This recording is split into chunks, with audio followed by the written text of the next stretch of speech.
Welcome to Library on Demand. Before we go into our project, I will talk a little bit about what you'll see on the screen and what the icons down below do. The first icon is our media player. That's where the project video will be and where you'll spend most of your time. Next is our related content blue icon. That is where you can find instructions as well as other resources if you want to learn more about the topic.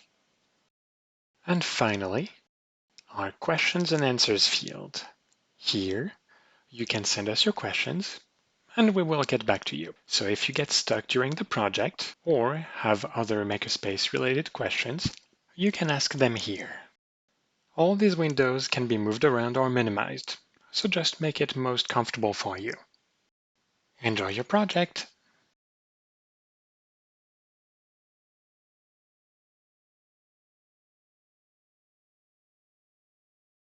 Halloween is one of my favorite holidays, and today I'm going to show you how to turn a glass jar, a few napkins and LEDs into a Halloween lantern. For this project, we will need a glass jar, a few napkins, preferably orange, black acrylic paint, a few stencils, white glue and a brush, a craft blade or a pair of scissors, some adhesive tape, a black Sharpie.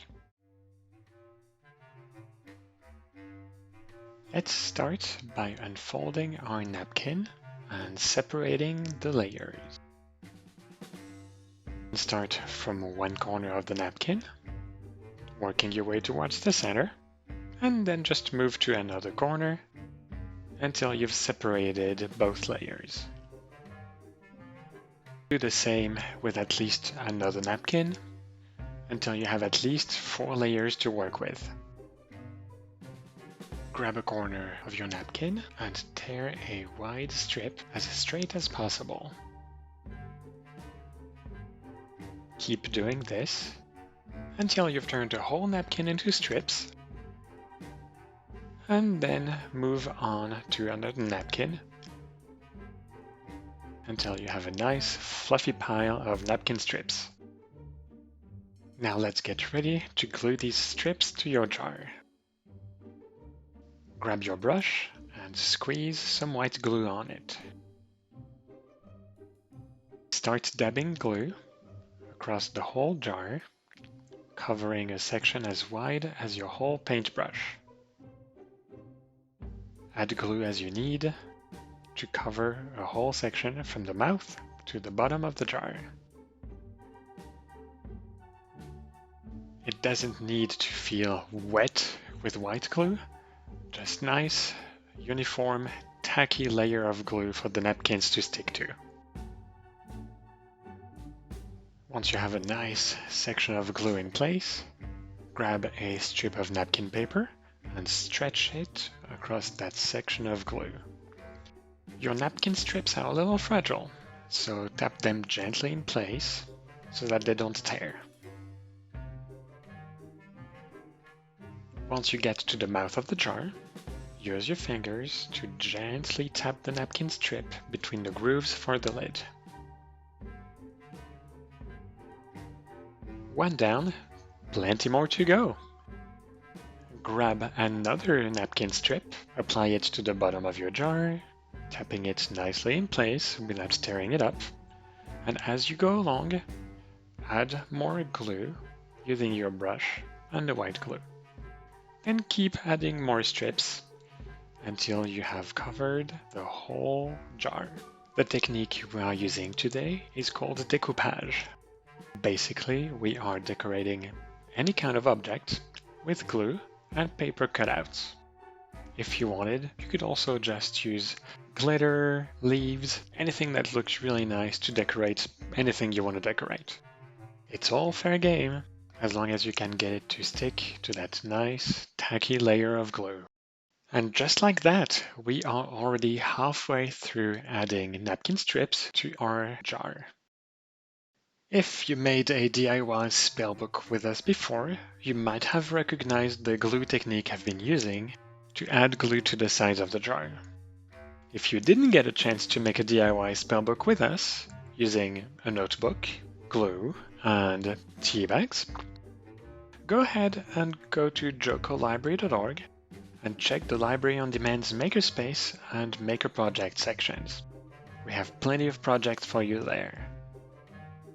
Alright, we are now done adding napkin strips to the sides of our jar. If you like, add a little glue and a few strips at the bottom of your jar to seal everything in. Now it's time to clean up the mouth of your jar, tear off the excess from the napkin strips, dab glue to the inside and the outside of the mouth of the jar, and add a napkin strip to cover everything nicely. Now that your jar is a nice pumpkin orange, let's get ready to stencil it. We included 4 different designs on the Library on Demand to help you get started, but you can always come up with your own. Our designs are inspired by classic American postcards. Start by cutting out the stencil of your choice. Use scissors or a blade from the outside in to zigzag into the mouth and cut out everything in gray. And when you're done, just tape it all back together. Go ahead and do the same thing for all the other features of your stencil. These zigzags are called registration. We use them for stenciling and for mold making when we need something to come back together exactly as it was. Alright, grab your jar, your brush, some acrylic paint, your stencil, and a few rubber bands. We'll be using the rubber bands to hold your stencil in place so you can focus on dabbing black paint all over the face of your jar. That's what's going to make it look like a legit Halloween pumpkin when we light it up later.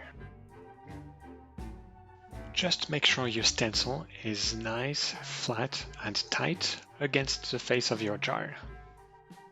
What we want to do is make sure as little paint as possible will get behind your stencil as you dab it on.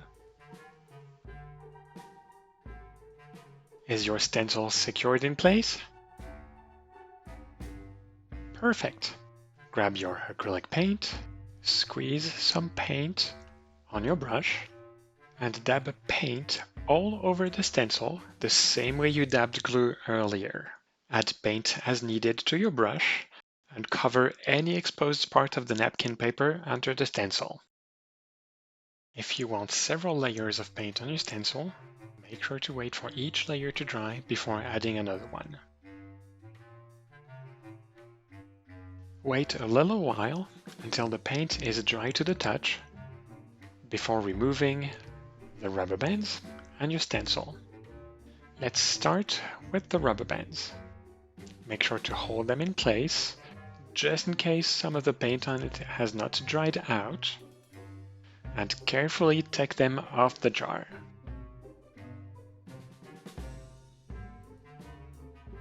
Next, gently peel off the stencil so that you don't risk tearing up the napkin paper layer. That can happen if some wet paint got behind your stencil. Alright, this is not bad at all. There's a few things that are not quite perfect, but that's okay. 1, it's got character, and 2, we can fix them up with a Sharpie in just a sec.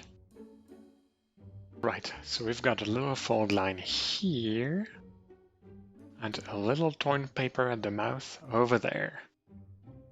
Sharpie to the rescue! We can touch up that eye a little bit. And we can also touch up the top lip of our lantern mouth with our Sharpie. Just a few more fixes to the nose and the other eye, and we are pretty much ready to light up our Halloween lantern. Go back to our stencil sheet and cut out the LED cardstock strip that's on there. And now let's talk about LEDs for a little bit. One of our favorite ways to light up the world. LEDs have two legs, and they are very easy to power with something like a coin cell battery. Just set the long leg of your LED on the positive side of your battery, and it lights right up. You will notice you're getting the most light when you're staring straight at your LED. This one is working great. Let's check the others. Again, the long leg on the positive side of the coin cell. And here's what happens when you get it the wrong way. Nothing. The LED is not broken. We can just flip it correctly, and it works.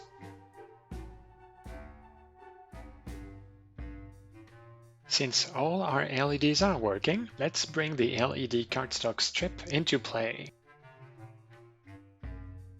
Line up your strip with your jar and put your LEDs and batteries on it. We are just making sure the LEDs are at the optimum height to light up the face of your jar directly. We also want to make sure that the dotted line on your strip kinda lines up with the mouth of your jar.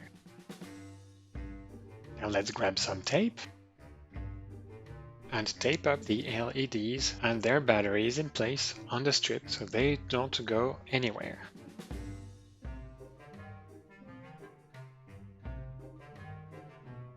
And next, we grab a little more tape, bend our dotted line, and we're going to tape our cardstock strip to the bottom of our jar lid. Our LEDs are lined up just at the right height to light up as much of the lantern face as possible. Now, we just drop the lid and the LEDs into the jar, and we line them up straight with the face of our lantern. Congratulations, you're done!